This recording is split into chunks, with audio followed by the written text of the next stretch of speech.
अशोक जी ने रात के वक्त अपने बेटे रमेश के कमरे का दरवाजा खटखटाया।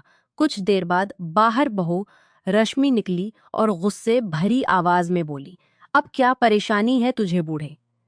अशोक जी ने कहा, तुम्हारी सास की तबीयत बहुत खराब है। रमेश को बोलो कि वो फौरन उसे अस्पताल ले जाए।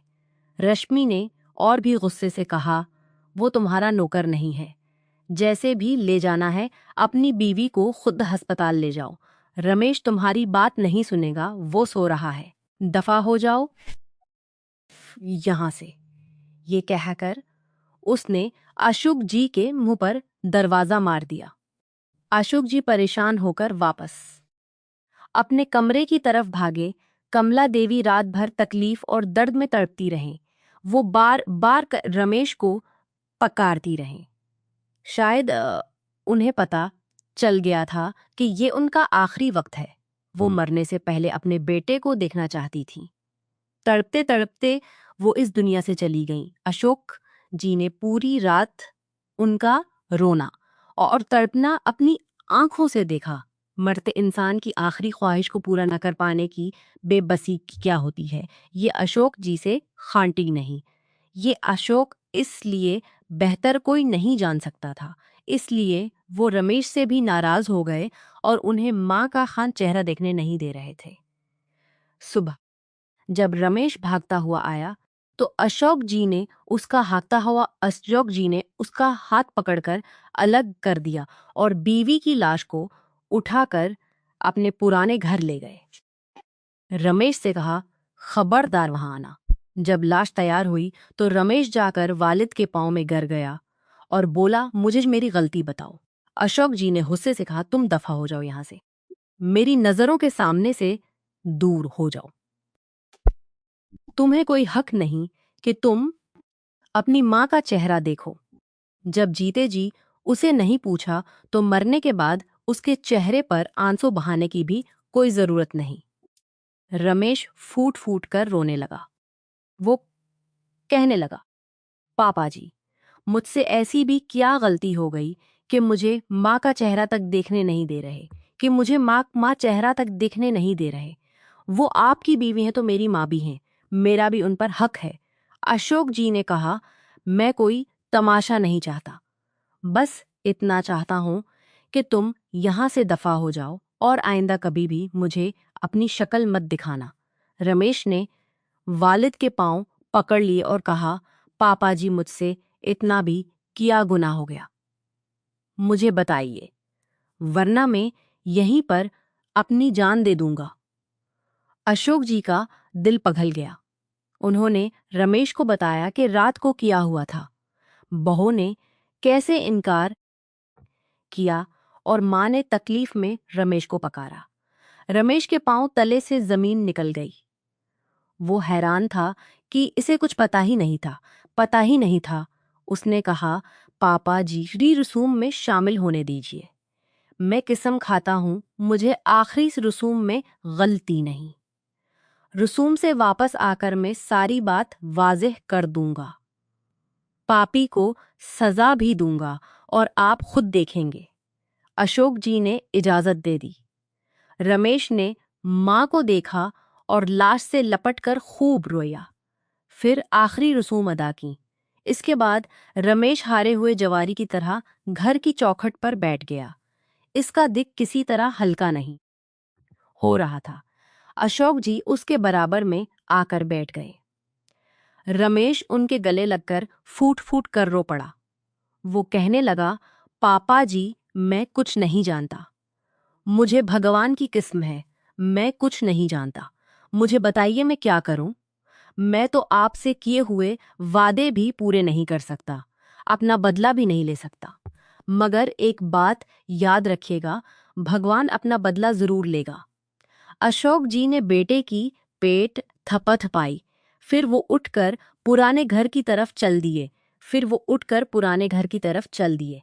रमेश ने उन्हें रोका और कहा, पापा जी, आप कहाँ जा रहे हैं? ये आपका घर है, आप यहीं रहेंगे। अशोक जी ने कहा, इस घर में तुम्हारी माँ की मौत हुई है, इसका तड़प तड़प कर आखिरी वक्त में मरना मुझे याद आता है। मैं अपने पुराने घर जा रहा हूं। जाने कितने वक्त की जिंदगी बाकी है। मैं वहीं रहते हुए गुजार लूंगा। सारी जिंदगी वहीं गुजारी है। अब भी मुझे वहीं रहने में कोई परेशानी नहीं। तुम बस खुश रहो और अपनी जिंदगी को प्रसन्न रखो। ये कहते हुए अशोक जी चले गए। रमेश एक बार फिर हारे हुए कदमों के साथ आंगन में जाकर बैठ गया। अब रमेश को पता चल गया था कि ये सब कुछ इसकी बीवी रश्मि की वजह से हुआ। कल सुबह ही की बात थी जब उसने माँ बाप के लिए तीर्थ यात्रा के टिकट बुक कराए थे और उन्हें अचानक खुशी का तोहफा दिया था। माँ बाप दोनों बहुत खुश थे और उसे ढेर सारी दुआएं दी थीं। वो माँ बाप के गले खुशी से लग गया था। मगर मगर इसी ने इस हसद भरीस करने का फैसला कर लिया था और उन्हें तबाह बर्बाद करने का फैसला कर लिया था। रश्मि हामला थी और डॉक्टर ने उन्हें किसी भी किस्म की परेशानी या तनाव लेने से मना किया था।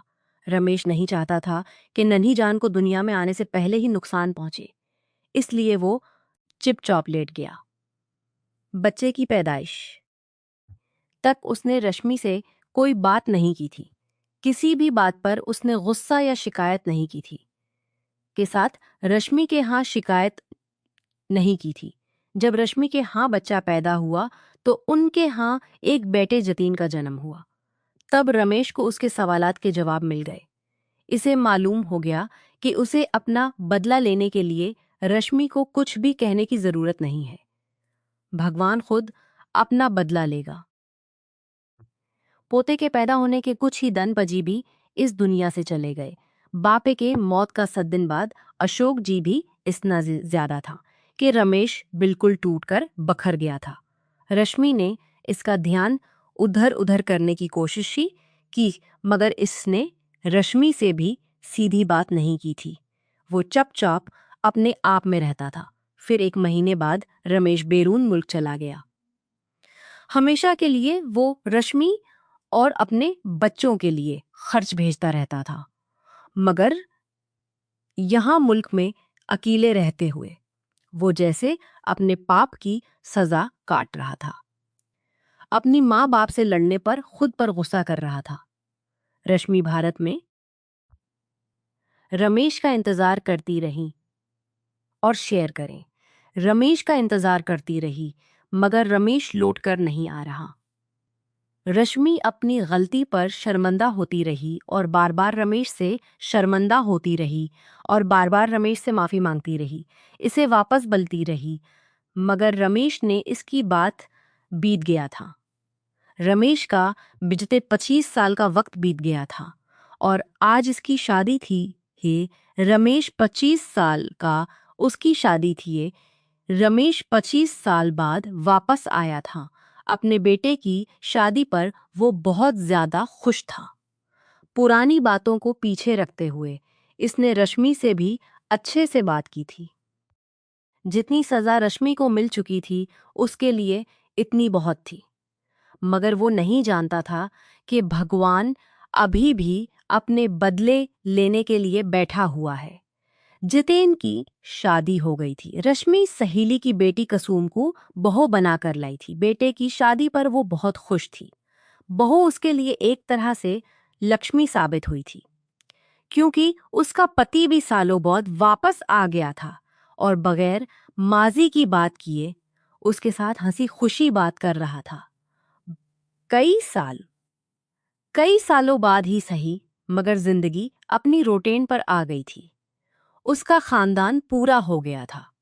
शादी के ठीक 2 माह बाद रमेश वापस लौट गया था, मगर इस बार इसने रश्मि से वापस लौट आएगा। एक रात रश्मि की तबीयत बहुत वापस लौट आएगा। वो उठकर रश्मि की तबीयत बहुत ज्यादा खराब हो गई। दरवाजा अपने बेटे के दरवाजे पर चलिया। सास को देखते ही इसके माथे पर बिल पड़ गए। वो कहने लगी, क्या बात है? क्या आपको सुकून नहीं है?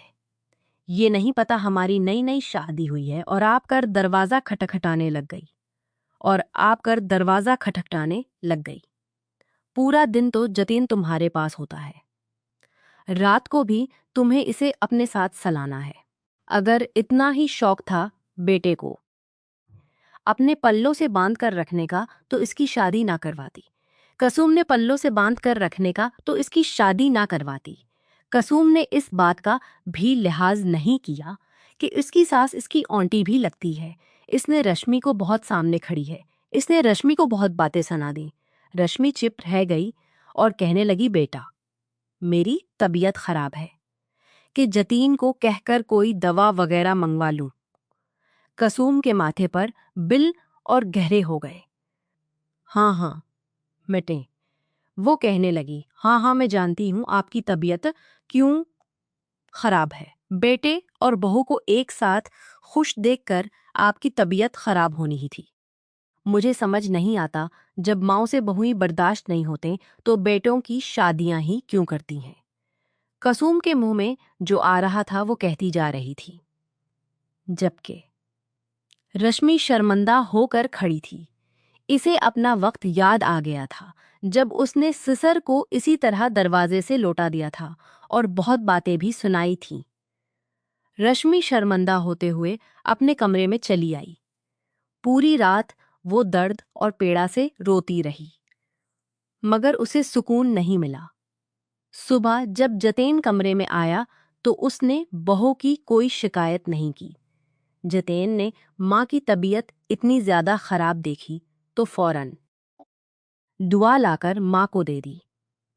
माँ आपकी तबीयत खराब थी तो आपको रात को मेरे पास आ जाना चाहिए था। मुझे बता देती तो मैं आपको दुआ ला देता। अब तक आपकी तबीयत संभल चुकी होती। उसने माँ के सर पर हाथ फेरते हुए प्यार से कहा। रश्मि की आंखों में आंसू आ गए। वो कहने लगी, कोई बात नहीं बेटा, अब दुआ ले ली है, ठीक हो जाऊंगी। जतीन ने माँ की आंखों में आंसू देखे तो बड़ी बात समझ गया। वो माजी की सारी बातें जानता था कि उसके वालिद ने सालों घर में कदम क्यों नहीं रखा था, मगर वो नहीं चाहता था कि कल को उसका भी यही हाल हो।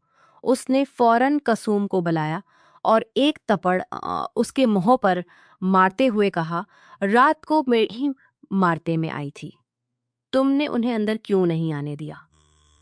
ये तुम्हारे बाप का घर नहीं है। मेरी माँ का शुक्रिया अदा करो कि उन्होंने बहू के रूप में तुम्हें चुना। उन्होंने दहेज में ला खरीदा है। अगर तुम मेरी माँ के साथ कुछ भी गलत करने की कोशिश करोगी तो मुझसे बिरा कोई नहीं होगा। मैं भूल जाऊंगा कि तुम मेरी बेवी हो। जतीन की बात सुनते ही कसुम डर गई। उसने फौरन माफी मांगी और वादा किया कि वो आइंदा कभी भी सास के साथ बदतमीजी नहीं करेगी। जतीन ने पलटकर देखा तो दरवाजे पर रमेश खड़ा था। वो भीगी आंखों से अपने बेटे की तरफ देखकर मुस्कुरा दिया। वो हमेशा के लिए लौट आया था। उसके बेटे ने वक्त पर सारी बात समझ ली थी और उसे सही भी कर दिया था। अब रमेश ने फैसला कर लिया कि वो हमेशा के लिए घर में रहेंगे। ये कहानी हमें ये सबक देती है कि आने वाली नस्ल एक दूसरे का ख्याल रखने वाली होगी। प्यार, सब्र और इज्जत के बगैर कोई रिश्ता मजबूत नहीं रह सकता।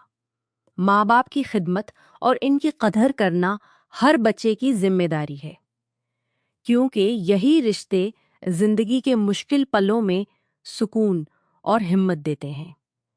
इंसानी जिंदगी की सबसे बड़ी दौलत प्यार और भाईचारा है। बदला और नफरत से ना सिर्फ दूसरों को नुकसान होता है, बल्कि खुद ये इंसान भी अंदर से कमजोर और अकेला रह जाता है। जो लोग भगवान की करनी और इंसाफ पर भरोसा रखते हैं और एक दूसरे के दुख को समझकर कदम उठाते हैं, वही असली सुकून और खुशी हासिल करते हैं।